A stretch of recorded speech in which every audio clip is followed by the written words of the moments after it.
HOA demolished my lake cabin to build a hotel. Too bad, my whole family are federal agents. Part 1. The silent demolition. The air around Lake Clearwater always had this calming rhythm. The lapping of waves, the sound of loons echoing across the water, and the crisp smell of pine. For 20 years, that lake cabin had been my family's safe haven, a place my father built with his bare hands after retiring from the bureau. We weren't the kind of people who showed off. We didn't talk about our work. My father was FBI. My brother worked for the US Marshals. My mother handled internal investigations. And I specialized in federal real estate fraud cases. So when the HOA president, a smug developer named Richard Bowers, started sending property upgrade letters, I knew trouble was brewing. At first, it was small things. Notices about non-compliant fencing, unapproved roofing color, and environmental landscaping guidelines. All nonsense. My family owned that land long before the HOA even existed. But these people, they had money, lawyers, and an obsession with power, and they wanted our land. The threat letters. One morning, I found a letter nailed to my cabin door. Not mailed, nailed. Notice of demolition. Property non-compliant with HOA zoning expansion. Demolition scheduled for the 14th. At first I laughed. I actually thought it was a prank. But when I called the number on the notice, a woman with a robotic voice answered, saying, "Sir, your parcel falls within the new Clearwater Resort expansion project. All residents were notified. Compensation will be processed automatically." Compensation? I asked. "You think you can bulldoze my property and pay me later? You can file an appeal," she said blandly. "But the demolition has already been approved by the board." My stomach sank. I rushed to town, stormed into the HOA office, and confronted Richard himself. He wore that arrogant smile. Slick suit, fake tan. Hands folded like a politician. "It's nothing personal," he said. "We're modernizing the lakefront. Your cabin is, let's just say, rustic." "Rustic?" I hissed. "My family owns that land outright. You have no authority to touch it," he smirked. "We'll see about that." The demolition. 3 days later, I woke to the sound of engines. Heavy machinery. I bolted outside, and my heart froze. 2 bulldozers and a line of workers in yellow vests stood at the edge of the lake. My cabin, the place I'd spent every summer since childhood, was surrounded. I screamed for them to stop. "This is private property." One of the contractors shrugged. "We got HOA orders, sir." Signed by Richard Bowers himself. And before I could blink, the machines roared to life, wood cracked, glass shattered, and in a matter of minutes, my cabin, my father's legacy, was a pile of splinters. I recorded everything, every second. When it was done, Richard arrived in his shiny black SUV, sipping coffee like he was watching a fireworks show. "Don't worry," he said casually. "You'll get a check. We'll even name one of the resort cottages after you." That was it. That was the moment I decided. They weren't just dealing with some random homeowner. They were dealing with a family of federal agents. The call that evening, I sat on the dock, overlooking the ashes of what used to be home. The sun dipped behind the pines. The water turned orange, and I made a call. "Mom," I said, trying to stay calm. She immediately caught my tone. "What happened?" "They demolished the cabin." There was a pause. "Who did?" "The HOA." She didn't ask anything else, just said, "We'll be there by morning." The family arrives, caught 9 a.m. 3 government SUVs rolled up the dirt road. My brother, my mother, my father, all dressed like they came straight out of an agency raid. Dad walked up, eyes cold. "Show me the paperwork." I handed him the letter. He scanned it, then scoffed. Fake signatures. Wrong district code. Wrong federal property stamp. He looked at me. "They forged it. Can we prove it? I asked. My brother grinned. Oh, we're going to do more than prove it. The setup, we split tasks. Dad traced the paperwork trail through the county registrar. Mom started contacting the Department of Housing and Urban Development. My brother set up hidden cameras around the construction site. I began building a federal case file.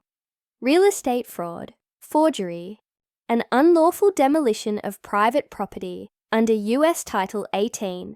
By noon, we had enough to make any local HOA president sweat bullets. But we weren't ready to go public yet. We needed them to dig deeper, to implicate themselves. The trap that night, I sent Richard a polite email. Hey Richard, I'm actually interested in your expansion project. Mind showing me the site plans? He replied in 10 minutes. Of course, I'd be happy to. We're looking for local investors. Perfect. The next morning, I walked into the newly constructed HOA project office. Disguised as a consultant, my brother posed as my assistant. The walls were lined with glossy blueprints showing the resort layout. Hotel towers, docks, private villas, all built directly over my family's land. When I asked about permits, Richard waved it off. We're fast-tracking it. My guys have friends in the county office. Everything's covered. That one sentence was gold. I had my recorder running the entire time. Part 1. Ends as. I left the office. I looked back at the lake. The setting sun cast gold over the water where my cabin once stood. They thought they could steal from me. They thought we were just another family. But they had no idea who they just picked a fight with. Tomorrow, the federal investigation begins. The calm before the storm. When the sun rose over Lake Clearwater the next morning, the air had a strange quietness, the kind of silence that comes before a storm, not of weather, but of justice. The ashes of our cabin still smoked faintly by the waterline, a black scar against the misty lake. To anyone else, it was just a burned-out ruin. But to my family, it was a declaration of war. Dad stood at the dock with his coffee, staring at the rubble like it was evidence. Because to him, it was. My brother Ethan was already unpacking the tech gear. Hidden cameras, transmitters, a small drone. Mom sat in the SUV, typing furiously on her laptop, pulling federal records faster than any hacker I'd ever seen. I'd seen my family handle dangerous cases before. Drug rings, fraud operations, even witness protection recoveries. But never had I seen that personal fire in their eyes. This wasn't a case. This was family. Connecting the dots by noon, we had gathered every document the HOA had ever filed. We'd pulled public land records, title deeds, property maps, and even the county commissioner's meeting minutes. That's when the puzzle started to form.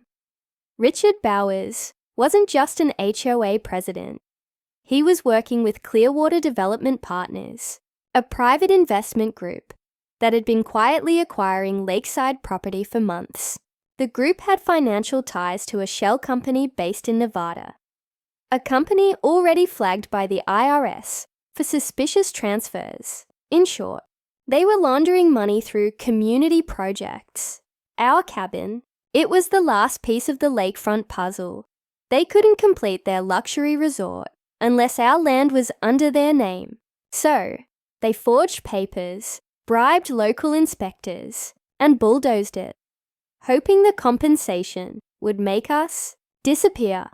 They had no idea that the land's title was federally registered under my father's veteran grant, meaning any destruction was a federal crime punishable by up to 15 years in prison. Ethan grinned as he scanned through Richard's emails. They even brag about it, he said. Look at this. Demolition cleared. Locals are easy to silence. Money talks. I looked at Mom. We've got them. She smiled faintly. We're just getting started. Phase 1. Surveillance. We spent the next 3 days turning our destroyed property into an investigation zone. Ethan placed small motion cameras on trees overlooking the construction site, tiny microphones disguised as rocks near the trailers. Drones hovered over the lake at sunset, capturing every illegal shipment of unregistered construction materials. Arriving at night, at first, I worried someone would notice. But these people were so arrogant, they thought they were untouchable. They laughed about paying off county permits, joked about fake EPA inspections, and even bragged about the kickbacks Richard was collecting for every villa sold in advance. Every word, every signature, every shipment, we documented it all, and when we had enough, I contacted Agent Morris, my former bureau supervisor.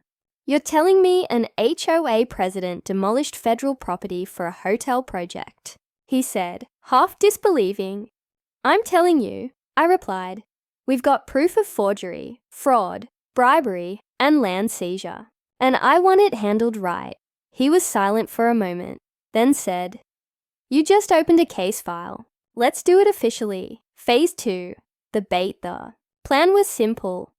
Make Richard and his board reveal their entire operation on record." I arranged a meeting pretending to be a local investor, willing to buy shares in the new Clearwater resort. Ethan and Mom joined as silent partners. We rented a sleek black SUV, printed fake brochures, and walked right into their office like we belonged there. Richard was beaming when we arrived. "Ah, my favorite new investor," he said, shaking my hand. "Glad you could make it." He led us to a private room where the blueprints for the hotel were displayed. Every detail was planned. Infinity pools, private boat docks, luxury lodges, all built exactly where our cabin once stood. We expect returns of over 50% within 2 years. Richard said confidently.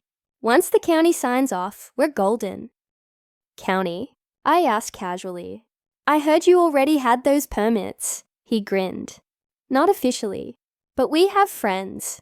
You know how small-town politics work." Ethan's phone, hidden in his jacket, recorded every word. Mom sipped her coffee, pretending to be disinterested. "And what about the land titles?" she asked. "Weren't there some disputes?" Richard waved dismissively. "Handled. We filed everything through the HOA's legal arm. Even if someone sues, we've got the paperwork. Worst case, they take a payout." He leaned back in his chair. "That's the beauty of power. People talk tough until the money hits their account." He didn't know that every single word he said was about to become Exhibit A, the breaking point. The next day, we received an official HOA email sent to all residents.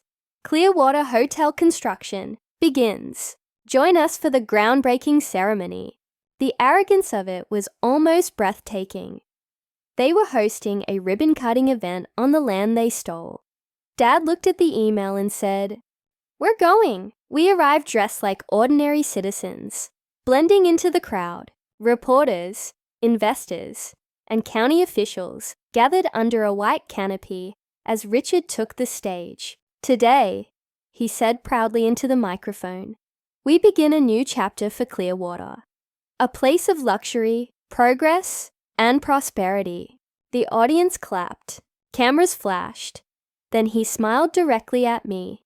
He knew exactly who I was, and he wanted to gloat.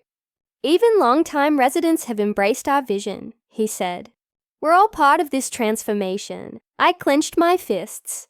My family exchanged looks. That was it. No more waiting. No more games. Phase 3. The federal moved 2 days later. A convoy of black vehicles rolled into Clearwater. No one noticed at first, until men in suits stepped out. Flashing badges, FBI, HUD, IRS, Department of Justice, every federal agency tied to land, fraud, and tax crime was there. Agent Morris led the operation personally. He shook my hand firmly.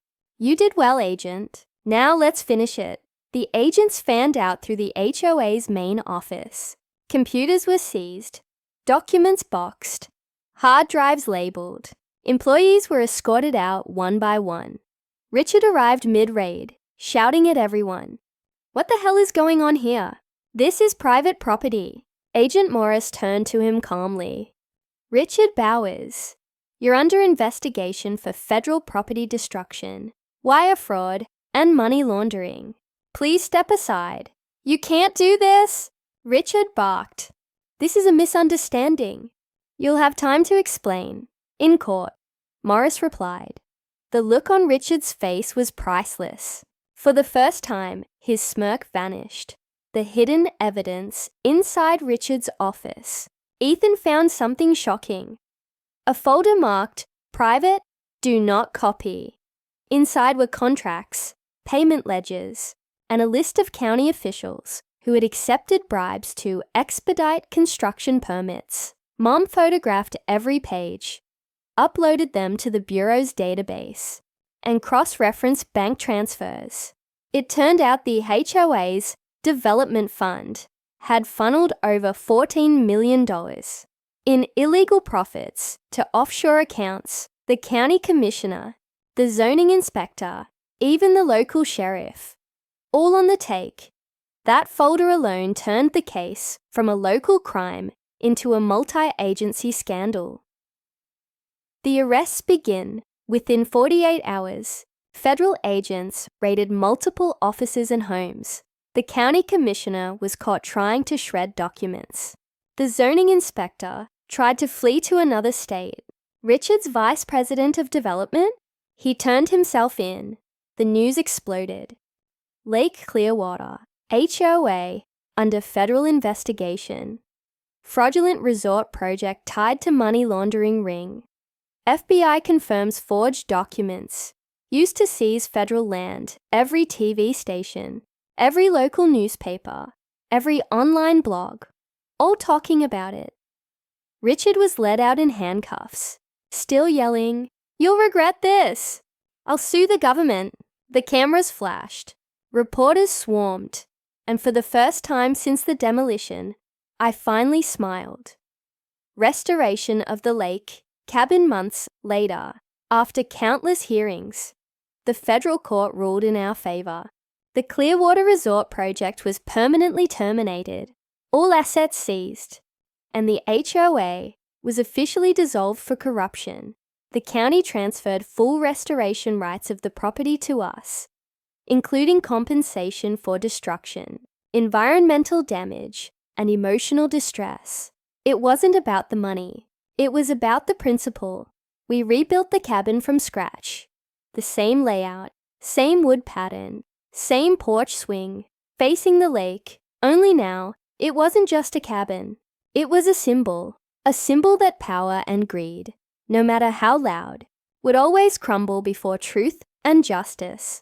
The final confrontation one rainy afternoon, I received a letter in prison stationery. It was from Richard.